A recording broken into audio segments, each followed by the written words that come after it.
the podcast by Brandon Peterson. I believe it's episode 3 by now, I want to say. It's dealing with the passage 1 John 5:7. And there's something that I noticed. There's a couple of things that I want to ask Joey from what he said. Joey Faust. He mentioned that there was a guy that became a Unitarian because modern Bible version don't have 1 John 5:7, and I'm checking that to, and I'm checking with him to make sure that that is completely accurate, because I didn't see that in his book. So I just want to know his documentation for that. And in the comments, there was a lady that said that the King James Bible is the only Bible that she's been able to read. I have a couple of thoughts on that. I'm sure that this is not what she means, that she has picked up Bible after Bible after Bible, and all she's been able to see is squiggly lines. I'm sure that that is not the case. I'm sure that what she's meaning is that that has been the Bible that's been available for her. At least that's my estimate. It's kind of hard to tell, but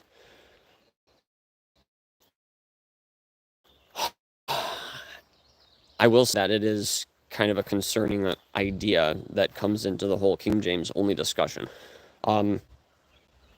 And one of the main reasons for that is the programming that goes on in operations such as MK Ultra, stuff like this.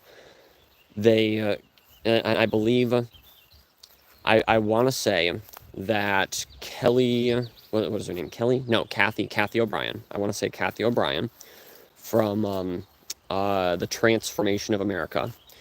She was programmed to not be able to read the Bible. And in that kind of programming, the word specifics are very important. Like the keys to the kingdom or what have you, to be able to unlock different personalities and people and get what you want out of them. Let's just leave it with that. Those are all very word specific. Reagan learned that the hard way and got frustrated in the book. But it is possible to actually be able to program an individual so that they are incapable of reading the King James Bible. This is something that, as far as I'm aware, is actually done. That sorry, there's a little bit of wind going on. That there are people that have actually been programmed to not be able to read the King James Bible, like I said. And just thinking about it today, this morning, listening to the podcast, that's a real, modern versions in this case actually pose a threat to the New World Order, because they do not demand word-specific translations to match a standard that has been used for such a long time. And in fact, in this case, King James-onlyism would serve the purposes of the New World Order, if you think about it.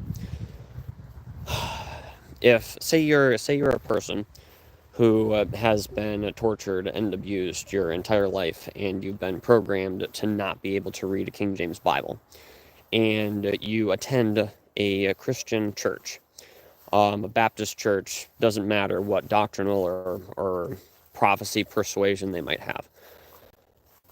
Say you're one of these individuals that doesn't have the ability to read a King James Bible, and you find yourself in a church and an environment that demands that only the King James Bible ever be read. Every single word of it must be exactly as it was in 1611, or, I get it, but it all has to be exactly the same.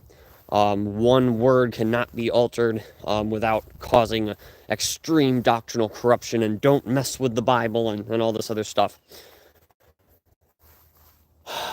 And you're one of these people, and you're stuck in this King James only Christian circle, and you are without the ability to actually read a Bible. You may show up to church, you may take your children to church, you may have a Bible on your lap, but are you able to read it?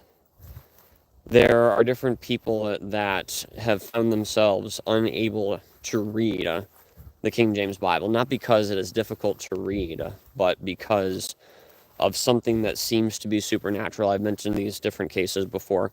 Other people who have not been able to read that have been supernaturally been able to read the King James Bible for some strange reason, and I'm not sure that's necessarily, a miracle. There's a few other explanations that I can think of for those type of situations. But what does this do for programming victims, for King James onlyism to be around? When and let's think also, if you're the CIA, if you're these wicked people, or not necessarily the CIA, but different groups that do this kind of programming, whether it be cults or what have you, then there are people in Christianity that do this type of programming. But that aside, we'll talk about that at some other point.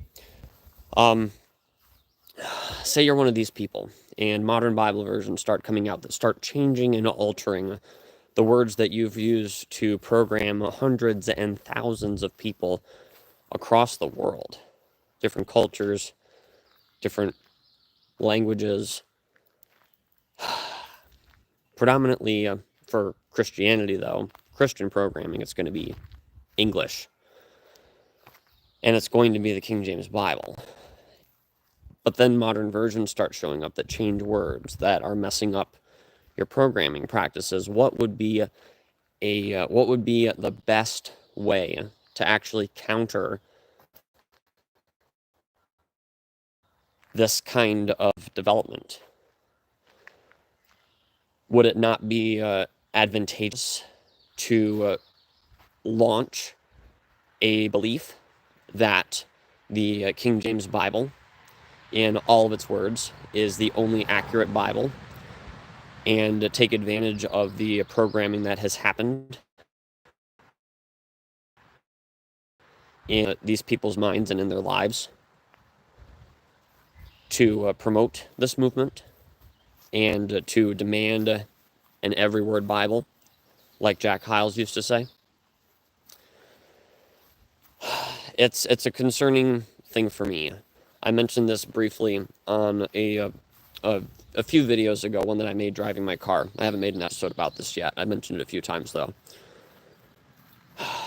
In the light of MK Ultra and programming of broken individuals,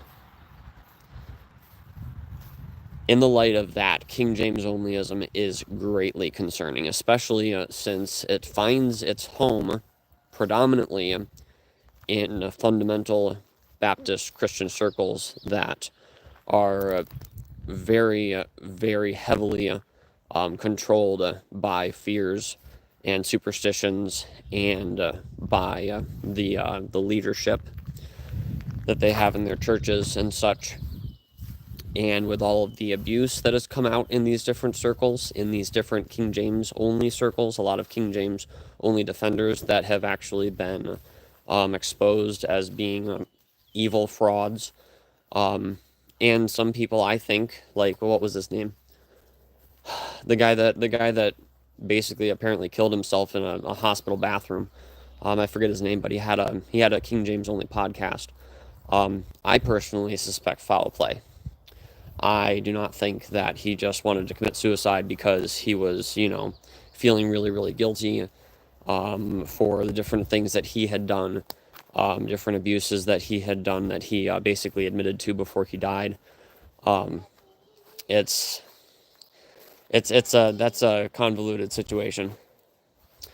But yeah, let me just underline one last time: King James onlyism is not the biggest threat that the New World Order has, as some King James only authors pretend. It can actually be used to the benefit of this horrible, horrible monster that's being created. And we'll talk about that more on our channel. Subscribe for more.